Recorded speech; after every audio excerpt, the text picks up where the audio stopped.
শক্তিশালী প্ৰভাৱশালী লোক গোটেই কথাটোৰ লগত জড়িত হৈ আছে তেওঁলোকে কেনেবাকৈ দোষীক ৰক্ষণাবেক্ষণ দিব বা তদন্তটোক সঠিক দিশত যাবলৈ নিদিব নেকি কিন্তু মই ভাবো এই ক্ষেত্ৰত ডক্টৰ হিমন্ত বিশ্ব শৰ্মাৰ দৰে এগৰাকী নেতাই কেতিয়াও তেনে হ'ব নিদিব বুলিয়ে মই ভাবো কিন্তু তথাপিও যদি গণতন্ত্ৰত ৰাইজেই ৰজা ৰাইজে যদি ভাবে যে যিটো তদন্ত সেই তদন্তটো ভবামতে আগবঢ়া নাই বা কোনোবাই কাৰোবাক ৰক্ষণাবেক্ষণ দিবলৈ চেষ্টা কৰিছে তেতিয়াহ'লে ৰাইজলৈ মই অনুৰোধ জনাও যে আবেগিক নহয় যুক্তিসংগতভাৱে গণতান্ত্ৰিকভাৱে অহিংস নন ভায়োলেন্ট উপায়েৰে তেওঁলোকে চৰকাৰৰ ওচৰত চাপ বা প্ৰেছাৰ বৃদ্ধি কৰা উচিত ষ্ট্ৰেইট টাইমছ 1845 চনতে স্থাপিত হোৱা ছিংগাপুৰৰ এখন আটাইতকৈ প্ৰতিষ্ঠিত আৰু মান্যতা সম্পন্ন কাকত তেওঁলোকে কিন্তু জুবিন গাৰ্গৰ মৃত্যু স্কুবা ডাইভিঙৰ হোৱা বুলি কৈছে গতিকে এইটো প্ৰথম প্ৰশ্ন এই কথাটো নিৰসন হ'ব লাগে কালি যেহেতু মই এটা পানী নখৰকা উচ্চস্তৰীয় তদন্ত হোৱাৰ কথা কৈছো আৰু যিটো তদন্ত হ'ব সেই তদন্ত হোৱাৰ সময়ত ইয়াৰ নিমন্ত্ৰণৰ পৰা আৰম্ভ কৰি সকলোবোৰ দিশ সামৰি ল'ব লাগে কাৰণ এইভাবে কৈছো সামাজিক মাধ্যমত আৰু এটা বিভ্ৰান্তি হৈ আছে বহু কেইজন গুৰুত্বপূৰ্ণ মানুহে কৈছে জুবিন গাৰ্গৰ ছিংগাপুৰলৈ যাবলৈ বোলে মন নাছিল কিন্তু আয়োজকৰ এটা নেৰানেপেৰা অনুৰোধৰ বাবে তেওঁ যাবলৈ বাধ্য হ'ল সামাজিক মাধ্যমত দেখিছো আৰু আয়োজকৰ এজনে আজি কৈছে মূল আয়োজকে আজি কৈছে যে তেওঁলোক আসলতে নৰ্থ ইষ্ট ফেষ্টিভেলৰ বাবে জুবিন গাৰ্গ যোৱা নাছিল তেওঁ আসলতে ৰিলেক্স শব্দটো ব্যৱহাৰ কৰিছে অৱসৰ বিনোদনৰ বাবে গৈছিল আৰু নৰ্থ ইষ্ট ফেষ্টিভেলৰ আয়োজকসকলে তেওঁক এটা হোটেলৰ কোঠা তেওঁলোকে বুক কৰি দিছিল দুইটা কথাৰ মাজত কিন্তু সাংঘাতিক এটা বৈপৰীত্য বা দ্বন্দ্ব আছে গতিকে যেতিয়া তদন্ত হ'ব সেই তদন্তটোত সকলোবোৰ কথা সামৰি লোৱা উচিত আৰু অসমৰ মানুহৰো বহুতে কালি যেতিয়া মই তদন্তৰ কথাটো কলো বহুতে সন্দেহ প্ৰকাশ কৰিছে যে যেহেতু শক্তিশালী প্ৰভাৱশালী লোক গোটেই কথাটোৰ লগত জড়িত হৈ আছে তেওঁলোকে কেনেবাকৈ দোষীক ৰক্ষণাবেক্ষণ দিব বা তদন্তটোক সঠিক দিশত যাবলৈ নিদিব নেকি কিন্তু মই ভাবো এই ক্ষেত্ৰত ডক্টৰ হিমন্ত বিশ্ব শৰ্মাৰ দৰে এগৰাকী নেতাই কেতিয়াও তেনে হ'ব নিদিব বুলিয়ে মই ভাবো কিন্তু তথাপিও যদি গণতন্ত্ৰত ৰাইজেই ৰজা ৰাইজে যদি ভাবে যে যিটো তদন্ত সেই তদন্তটো ভবামতে আগবঢ়া নাই বা কোনোবাই কাৰোবাক ৰক্ষণাবেক্ষণ দিবলৈ চেষ্টা কৰিছে তেতিয়াহ'লে ৰাইজলৈ মই অনুৰোধ জনাও যে আবেগিক নহয় যুক্তিসংগতভাৱে গণতান্ত্ৰিকভাৱে অহিংস নন ভায়োলেন্ট উপায়েৰে তেওঁলোকে চৰকাৰৰ ওচৰত চাপ বা প্ৰেছাৰ বৃদ্ধি কৰা উচিত যাতে কোনো দোষী তেওঁ যি হাৰতেই দোষী নহওক কিয় তেওঁ যাতে হাৰি নাযায় তৃতীয় গুৰুত্বপূৰ্ণ কথাটো হ'ল গৰিমা শইকীয়া গাৰ্গে জুবিন গাৰ্গৰ ফেচবুকৰ পেজ নে প্ৰফাইল ব্যৱহাৰকাৰী কৰি যিখিনি কথা কৈছে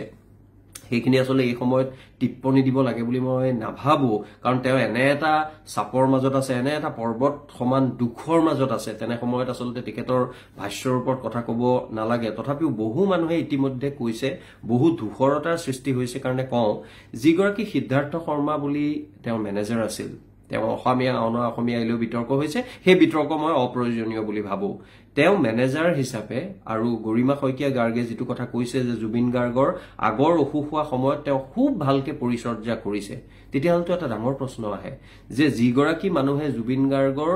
বেমাৰৰ কথা অসুখৰ কথা জানে আগৰ অসুখৰ সময়ত পৰিচৰ্যা কৰিছে সেইগৰাকী মানুহে সেই মানুহজনক সাগৰৰ বুকুৰ মাজলৈ লৈ যোৱাৰ কাৰণ কি আগদিনা কিমান খুইছিল আগদিনা কিমান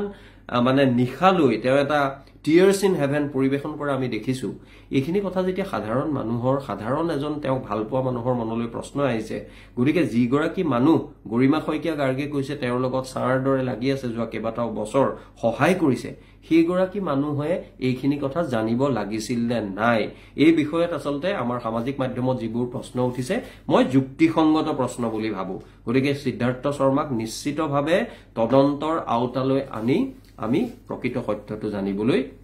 চেষ্টা কৰা উচিত ইয়াৰ লগতে আন এটা কথা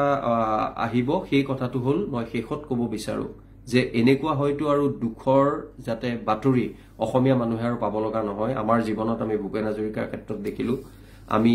জুবিন গাৰ্গৰ ক্ষেত্ৰত এতিয়ালৈকে দেখিলো মই শেষত এটা কথাই ক'ব বিচাৰো আত্মসমালোচনাও লাগিব অসমীয়া জাতিক আশাৰ বতৰাও আমি বিচাৰিব পাৰিব লাগিব জাতিটোৰ ইমান সংকট ইমান প্ৰত্যাহ্বান আৰু মই আজি জুবিন গাৰ্গৰ মৃত্যুৱে কৰুণ মৃত্যু জাতিটোক কন্দুৱাই গৈছে নিথৰুৱা কৰিছে কিন্তু জাতিটোক একত্ৰিত কৰিছে আজি কংগ্ৰেছেই হওক, বিজেপিয়ে হওক, ছাত্ৰ সন্থাই হওক, কৃষক মুক্তিয়ে হওক, জাতীয়তাবাদী যুৱ ছাত্ৰ পৰিষদেই হওক বা কাৰো লগত প্ৰত্যক্ষভাৱে জড়িত নোহোৱা প্ৰতিটো ধৰ্ম, প্ৰতিটো বৰ্ণ, প্ৰতিটো বয়সৰ মানুহ আজি কান্দোনত ভাঙি পৰিছে, আগবাঢ়ি আহিছে। তেওঁলোকে এই ধৰণেৰে আমাৰ একতাৰ এনাজৰীডাল ৰাখিব লাগিব। নহলে আমি গোলাঘাটত দুদিনমান আগতে যিটো দৃশ্য দেখিলো, এগৰাকী মানুহে ইংৰাজীতে উচ্চ বাচ্য কৰি জুবিন গাৰ্গক চিনি নাপাওঁ বা কমকৈ চিনি পাওঁ বুলি কৈছে। তেনেধৰণৰ কথা কিন্তু অসমৰ গোটেইবোৰ ঠাইতে কিন্তু বৰ সুলভ হৈ পৰিব। অসমীয়া জাতিক মেৰুদণ্ড পোন কৰি শিৰ ওখ কৰি যদি আমি সকলোৱে মিলি আমাৰ থকা মতান্তৰ পাহৰি আমি যদি ৰাখিব পাৰো, মই ভাবো সেইটো হ'ব আজি জুবিন গাৰ্গৰ নশ্বৰ দেহ আহি পোৱাৰ দিনটোত আমি তেখেতৰ স্মৃতিৰ প্ৰতি যাচিব পৰা গভীৰ শ্ৰদ্ধাঞ্জলি। তেখেতৰ গীত লাগিব, তেখেতৰ সংগীতক লৈ নানা কথা হ'ব, কিন্তু তাৰ লগতে এই ধৰণে জাতিটোক আগবঢ়ালে মোৰ দৃঢ় বিশ্বাস জুবিন গাৰ্গৰ আত্মাই চিৰশান্তি লাভ কৰিব। লগতে পুনৰবাৰ ময়ো ব্যক্তিগতভাৱে অসম চৰকাৰক অনুৰোধ কৰিলো, এটা প্ৰকৃত উচ্চস্তৰীয় পানী নসৰকা তদন্ত হওক আৰু যি মানুহেই ইয়াৰ লগত জড়িত নাথাকক কিয়, যিমান ডাঙৰেই নহওক কিয়, তেওঁলোকক দোষীৰ যদি কাঠগড়ালৈ আহিব লগাৰ বাবে তেনে কাম তেওঁলোকে কৰিছে, তেওঁলোকক আনিব লাগে আৰু অসমৰ ৰাইজক আশ্বস্ত কৰিব লাগে। ধন্যবাদ।